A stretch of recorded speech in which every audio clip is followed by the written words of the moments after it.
the hidden cost of avoiding decisions, and how to stop delaying life.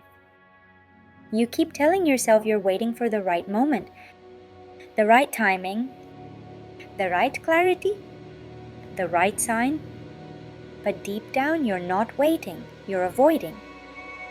Avoiding the fear of choosing wrong, avoiding the discomfort that comes with change, avoiding the truth that not deciding is still a decision. And every time you delay, life quietly moves on without you. The cost of indecision isn't just lost time, it's lost confidence, lost opportunities, and lost momentum, because every I don't know yet keeps you exactly where you are. In this video, you'll uncover the real cost of avoiding decisions, not just in time or opportunity, but in the quiet ways it erodes your confidence and keeps you stuck.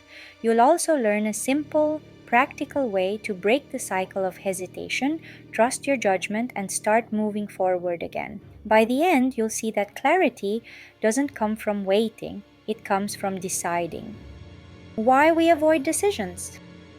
Every time you find yourself stuck between two options, it feels like a battle inside your head. You gather facts, weigh pros and cons, ask for advice, and still you sit frozen. That paralysis isn't a mystery, it's the result of two systems in tension, one that analyzes and one that feels. Daniel Kahneman called them System 2 and System 1, the slow, reflective thinker and the fast, emotional gut. We tend to assume the slow mind should rule every choice, but both systems are always at work. The problem begins when we try to mute the emotional part of that equation. For decades, our culture has praised logic and labeled feelings as unreliable. But neuroscience shows emotion is not an interference, it's information. Antonio Damasio showed that people who lose access to emotional signals struggle to make decisions even when their reasoning skills are intact. Emotions supply the value judgments that pure analysis can't. Without them, choices become endless lists that never resolve. Vanderbilt.ed. That's why we confuse not knowing with not having enough data. Often you have plenty of information, you lack permission to act. Your brain prefers certainty, and the absence of certainty feels dangerous. Daniel Kahneman and Amos Tversky's work on prospect theory and loss aversion explains part of the human tendency here. Losses loom larger than gains, so the fear of making the wrong call weighs more heavily than the possible upside of acting. Waiting feels like the safer bet, even when it costs you more over time. We also misread the role of emotion because we don't treat feelings as data. Susan David urges us to see emotions as information, not commands. When you name what you feel and treat it like input, you transform reactivity into insight. That means anxiety, doubt, and discomfort become clues about values, risk, and readiness rather than reasons to stall. In short, emotions tell you what matters. Your job is to translate that information into wise action. That translation is hard because fear masquerades as logic. Fear invents practical reasons to delay. I need more time, more research, more certainty, and each reason feels rational. Mel Robbins calls this the hesitation habit. The moment your instinct nudges you toward a choice, a cascade of reasons appears that talk you out of it. Her practical tool, the 5-second rule, is built on the idea that small, immediate movement interrupts that cascade and lets your instinct take the lead. Acting breaks the loop of self-sabotage. Another reason we avoid decisions is social and identity pressure. Brené Brown has shown how much of our behavior is driven by belonging and fitting in. Choosing what others expect can feel safer than choosing what your own values call for. So you delay, hoping the right answer will appear or that someone else will decide for you. The cost is subtle but real. Each delayed decision chips away at self-trust. You train your brain to expect rescue, and you erode confidence in your own judgment. Practical minds often demand guarantees before acting, but Annie Duke reframes decisions as bets under uncertainty. Good outcomes don't always prove good choices, and bad outcomes don't always prove bad choices. If you wait for certainty, for perfect evidence that a choice will work, you're asking for an impossible standard. Decision quality is about process, not guaranteed outcomes. Learning to decide with imperfect information is part of becoming resilient. The cost of avoiding decisions shows up in four predictable ways: emotional bandwidth lost to chronic worry, opportunities that vanish while you procrastinate, a growing gap between who you are and who you could become, and a shrinking sense of agency. Long term, the effect compounds.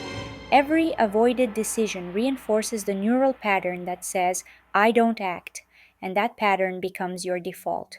Research into the neuroscience of habit and emotion suggests the brain adapts to repeated choices nor repeated inaction, so the path of least resistance becomes entrenched unless interrupted.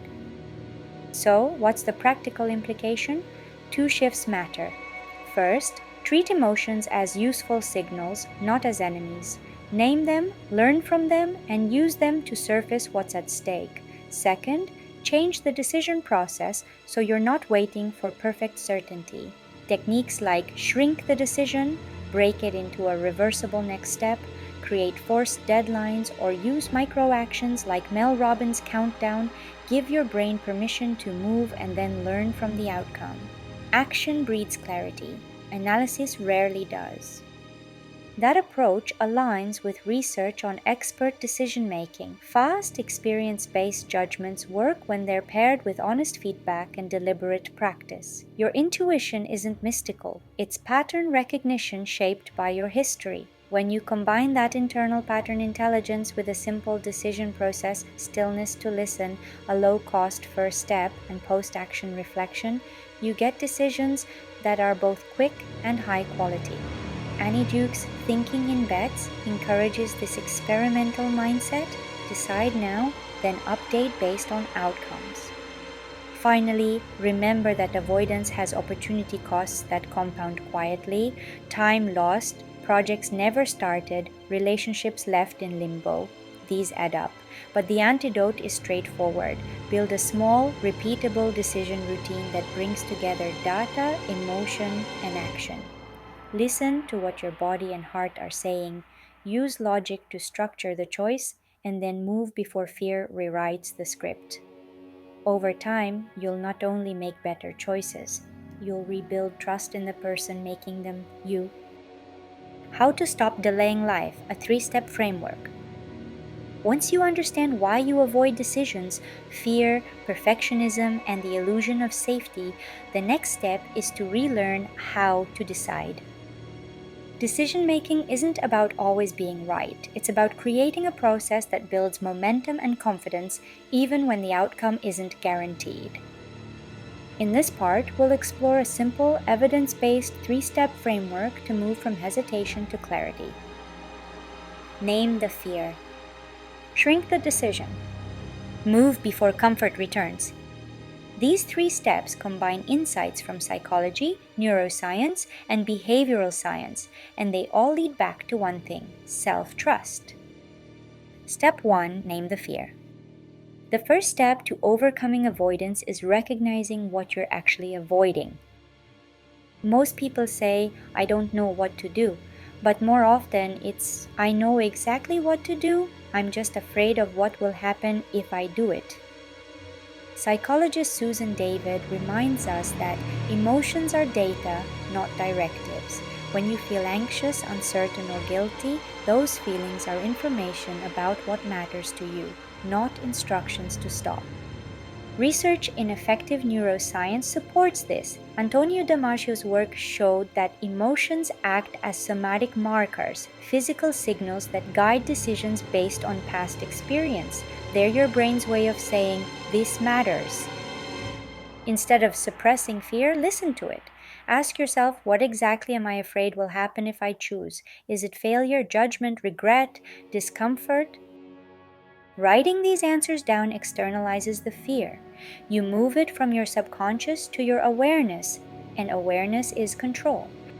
Once you name the fear, you strip it of its mystery.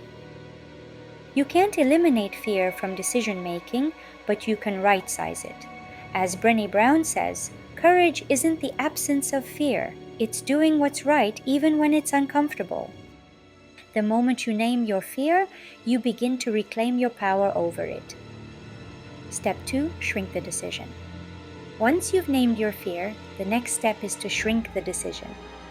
One of the biggest reasons people avoid deciding is because they frame every choice as permanent, like a single move that could ruin everything, but most decisions are reversible or adjustable. Behavioral economist Annie Duke, in Thinking in Bets, reminds us that all decisions are bets on the future.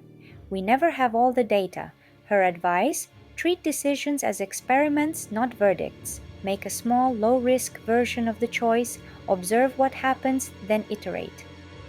When you shrink a decision, you lower the emotional stakes and increase the likelihood of taking action. Tony Robbins teaches that it's in your moments of decision that your destiny is shaped, but those moments don't have to be massive. They just have to be consistent. If you're thinking of changing jobs, don't quit tomorrow. Start by updating your resume or setting up one conversation with someone in your desired field. If you're thinking of moving cities, visit for a weekend and notice how it feels. If you're thinking of starting a new routine, try it for 1 week, not forever. Every small test builds data, experience, and momentum. You're teaching your brain that decisions are safe, that they're not all or nothing events. Stanford psychologist Carol Dweck's research on growth mindset aligns perfectly here. People who view decisions as learning opportunities rather than final judgments experience less fear and make faster progress. Shrinking the decision reframes action from risk to curiosity. You're no longer asking, "Will this work?" You're asking, "What will I learn?" And that mindset makes decision-making sustainable. Step 3, move before comfort returns. The third step is the most important and the most uncomfortable. Once you've named the fear and shrunk the decision, you must act before comfort pulls you back. Mel Robbins' 5-second rule captures this perfectly. The moment you feel the instinct to act, count down 5, 4, 3, 2, 1, and move. Neuroscience backs this up. Your brain's prefrontal cortex, responsible for rational thought and decision-making, has a brief window of influence before your limbic system, the emotional center, activates a fear response. That's why hesitation strengthens avoidance. The longer you wait, the more fear floods in. Moving immediately, even with a small step, keeps the rational and emotional parts of your brain aligned. You bypass the overthinking loop and create a new neural association. I can act even when uncertain. Psychologist Albert Bandura called this self-efficacy, the belief that your actions can create change. Every time you follow through, you reinforce that belief. It's like building muscle memory for courage. And that matters because indecision is often not a knowledge problem. It's a confidence problem. You already know what you want, you just don't trust your ability to handle what comes next. Taking action rebuilds that trust, one step, one decision, one moment of movement at a time. Momentum becomes your ally. As psychologist William James said, action may not always bring happiness, but there is no happiness without action. The paradox of clarity is this: it doesn't precede movement, it follows it. When you move, you create feedback. You learn, you adjust, you grow. The path reveals itself not before you step forward, but because you step forward. Bringing it all together. So, to stop delaying life, here's what you do. Step 1, name the fear. Call it out. Fear thrives in silence. Step 2, shrink the decision. Make it small, testable, reversible. Step 3, move before comfort returns. Don't wait for confidence. Action builds it. These steps aren't about forcing yourself to be fearless. They're about learning to move with fear instead of waiting for it to disappear. And that's how you begin to live again. Because the truth is, avoiding decisions doesn't protect you. it postpones your life. You can't think your way into clarity, you can only act your way into it. Momentum is medicine for uncertainty. Every choice you make, no matter how small, is a message to your future self. I can trust me. Every time you avoid a decision, you send your future self a message that you can't be trusted to act, but the opposite is also true. Every time you decide, even in small ways, you rebuild that trust. You remind yourself that you are capable, adaptable, and strong. Avoiding decisions doesn't protect you from pain, it prolongs it. The only way to create clarity is to move. As Tony Robbins says, it's your decisions, not your conditions, that determine your destiny. You don't have to see the entire path. You just need to take one honest step, then another. Each one brings you closer to the life that's waiting for you on the other side of hesitation. So take a moment right now and ask yourself, what's one decision I've been avoiding? And then what's one small step I can take today to move toward it? If this message resonated with you, subscribe to Time to Pivot for more tools to help you make brave, confident decisions in your work, relationships, and life. Leave a comment below. Share the decision you're ready to make. You never know who you might inspire. Remember, momentum creates clarity, and your next decision could be the one that changes everything. It's your time to pivot.